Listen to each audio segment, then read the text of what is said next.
give you a quick flip through of a little folder here I made to keep my pages, and I did by following Mixed Media Morsels by Cat Hand. Cat has this really nice series which is especially useful if you are new to mixed media. I do get questions at times from my viewers about different mediums and techniques, etc.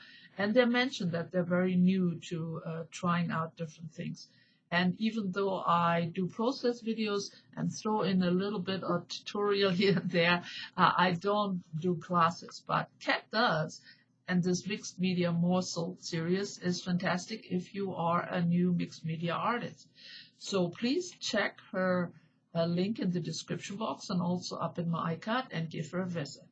Now, don't leave me, just go over and visit her as well. So here I made a little journal, or just a little booklet, very similar to the one Kat made in her video.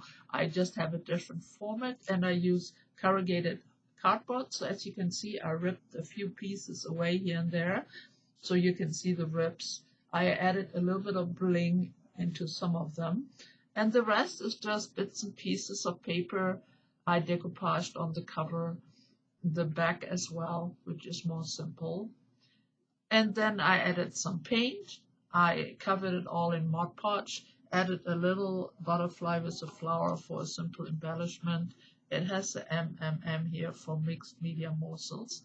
And I opted for a super simple binding. This is just seam binding, which I cut long enough to fit through my pages and then just tie in the back. By untying them, I can add or take away pages quite easily. And as you can see, I started up here with 2 holes, then realized they were too far apart for my pages I planned to use.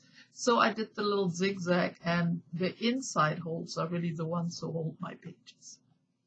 So as you saw, the format is kind of a little unique because these are paint, what do you call them? Swaps.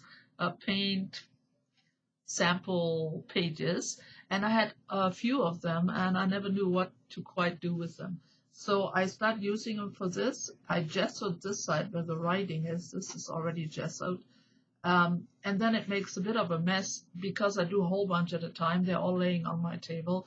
So I don't really mind it, but if you avoid this and you want to keep this side clear in case you also want to use some of these paint cards, you could cover this with Mod Podge first before you do anything else, and then you can wipe off anything which might mess up this side. So anyway, mine are all kind of messy with Mod Podge and paint, and I'm okay with that. Now, I won't be going into any details of these pages because Kat does a much better job than me of explaining how to do it. So it'd be a simple flip through. I'm just hoping it'll give you some ideas and you find your way over to her channel to check out the details. So here's one that was a kitchen wrap one. I love the way the colors came out. This was just a little mosaic where you cut tiny little pieces and glue them down. This one, I believe, was alcohol background, which I use a lot of alcohol on paint to make this great effect. This was glue resist, which I had a little hard time with that. I had to do it a couple of times because my glue kept peeling off. But yeah, finally came to some kind of satisfactory result. And this was tissue paper. And then if you color it and then go over the higher areas with a darker color, yeah, it gives this nice texture. And I do use this a lot in my mixed media things. Some little inchies, which I must say, maybe it's just me, but my eyes are not getting any better. And tiny things I try to avoid. Those are not my favorite anymore. I enjoy other people making them and looking at them, but for me to make these really tiny ones, my eyes give me a lot of trouble. So these were the inches, and these were the circles, which there's something to be said about circles. They're just a lot of fun, and you can get a lot of really cool effects by using that. And cute little house.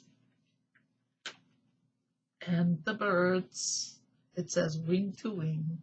And I used some of this really shiny materials there, which gives a little bit of shine. And this one was stencil, what was it? Oh, I think the little flowers yeah, and I cheated a little bit. I used a stencil who had a bunch of flowers. And these were the rib stripped, which I cheated too, because I had these cut strips already. So I went ahead and used them, but they're this pretty handmade papers. So I think they came out cute. This is really one of my favorite pages. Again, very simple, but sometimes simple is good, right?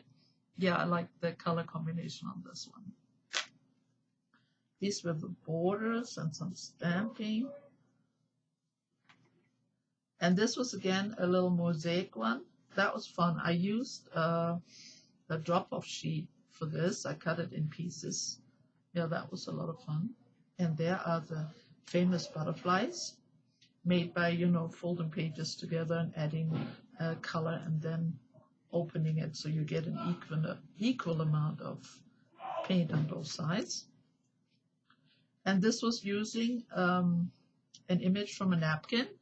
Now here was a bit lazy because I found this really pretty napkin, and just the images were already so nice that I didn't do a lot of cutting and gluing. This is basically one piece, but I did add some embellishments and some stencil. And this is a wavy writing. And when I write, I don't stick with the same font. I like to use capital letters and lower letters. It makes writing a lot less stressful. So, and then this was a silhouette by using, you know, a magazine cutout. That was fun. And then the last one I have in here is using tissue paper from gift bags, you know, to make this kind of effect where you can see the different colors through I choose triangles because of the thinness of the tissue paper. So, and that was it. And as you can see, the back is a mess. It might have been nice to have it all clean, but oh well, I don't mind so much. So that was my little flip through and my little shout out for Kat. I hope you enjoyed this. Come and see me soon again. Bye bye.